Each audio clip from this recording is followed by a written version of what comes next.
ମୁଁ ଅଭୟ କୁମାର ମୋର ଏଇ ୟୁଟ୍ୟୁବ୍ ଚ୍ୟାନେଲ୍ ମାଧ୍ୟମରେ ସମସ୍ତଙ୍କୁ ସ୍ୱାଗତ ଜଣାଉଛି। ତ ଓଡ଼ିଶା ପବ୍ଲିକ୍ ସର୍ଭିସ୍ କମିଶନ୍ ବା OPSC ତରଫରୁ ଏକ ନୋଟିସ୍ଟି ଆସିଛି। ତ ନୋଟିସ୍ଟି ବହୁତ ଗୁରୁତ୍ୱପୂର୍ଣ୍ଣ ଅଛି। ତ ଆମେ ଡିଟେଲ୍ରେ ଜାଣିବା। ତ ଭିଡ଼ିଓଟି ଶେଷ ପର୍ଯ୍ୟନ୍ତ ଦେଖନ୍ତୁ, ଲାଇକ୍ ସବସ୍କ୍ରାଇବ୍ ଏବଂ ସେୟାର କରନ୍ତୁ। ତେବେ ଦେଖନ୍ତୁ, ଏଠି ସ୍ପଷ୍ଟ ମେନ୍ସନ୍ ଅଛି କି ଓଡ଼ିଶା ପବ୍ଲିକ୍ ସର୍ଭିସ୍ କମିଶନ୍ ନୋଟିସ୍ର ଡେଟ୍ କଥା ଯଦି ଆମେ ଦେଖିବା 15/12/2023 ଅର୍ଥାତ୍ ରିସେଣ୍ଟଲି ଆସିଥିବା ଏକ ନୋଟିସ୍। ଏହାର ସବଜେକ୍ଟ ମଧ୍ୟ ସ୍ପଷ୍ଟ ମେନ୍ସନ୍ ଅଛି। ଦେଖନ୍ତୁ ଏଠି on the basis of written examination conducted on 8/10/2023 ଅର୍ଥାତ୍ ଅକ୍ଟୋବର ମାସ 8 ତାରିଖ ଦିନ ଯେଉଁ ଏକ୍ଜାମଟି ହୋଇଥିଲା ମେଡ଼ିକାଲ ଅଫିସର ପଦବୀକୁ ନେଇ, ତ ତାରି ଉପରେ ନୋଟିସ୍ଟି ଅଛି। ଏଠି ସ୍ପଷ୍ଟ ମେନ୍ସନ୍ ଅଛନ୍ତି। ଦେଖ ଯେ on the basis of written examination conducted on 8/10/2023 the commission herewith recommends the list of 2392 ବା 2392 successful candidates for recruitment to the post of medical officer.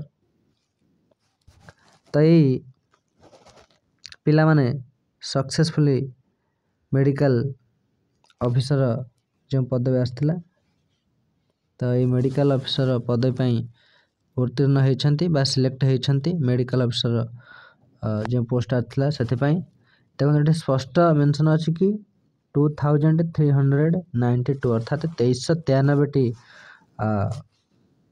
पिलांकर एठी लिस्ट देछि। तो आम देखा मो स्क्रोल डाउन कर देखा।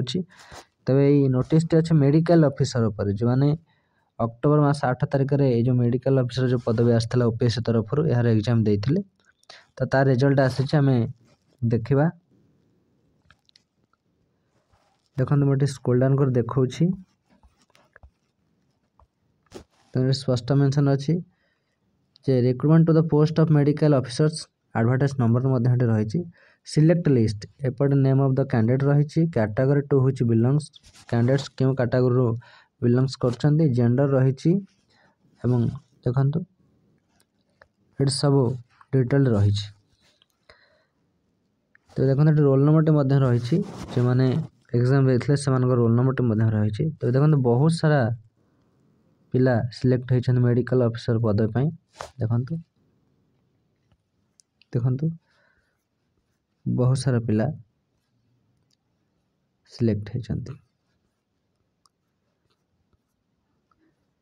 तो जो मैंने मेडिकल ऑफिसर आवेदन करते यार समस्त एग्जाम सफलतार सहित शेष कर, तो से खुशी खबर कि से रिजल्ट आसी सारी।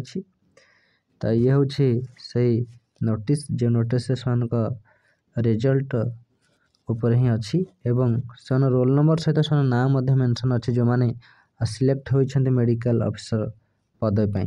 देखंतु बहुत सारा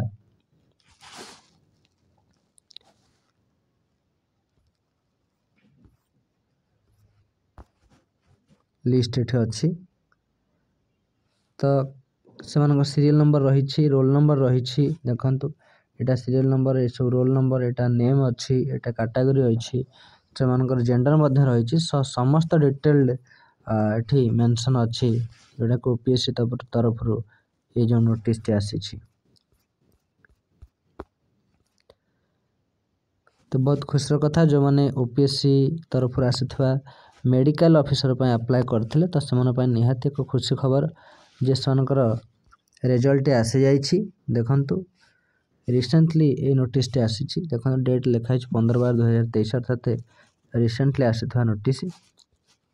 देखंतु तबे यहाँ रही नोटिस जे मैंने OPSC मेडिकल ऑफिसर पे आवेदन करते यार एग्जाम टी सफलतार सहित शेष कर मेरिट आसी। जो मैंने सिलेक्ट होती तो से लिस्ट एठी रही। तबे समुदाय 2392 अर्थात 2392 जनक लिस्ट आसी। तेज ये इनफर्मेशन रही। आशा करछि निहाती भिडियोटी समस्त भल लगी शेष पर्यंत देखि समस्त धन्यवाद।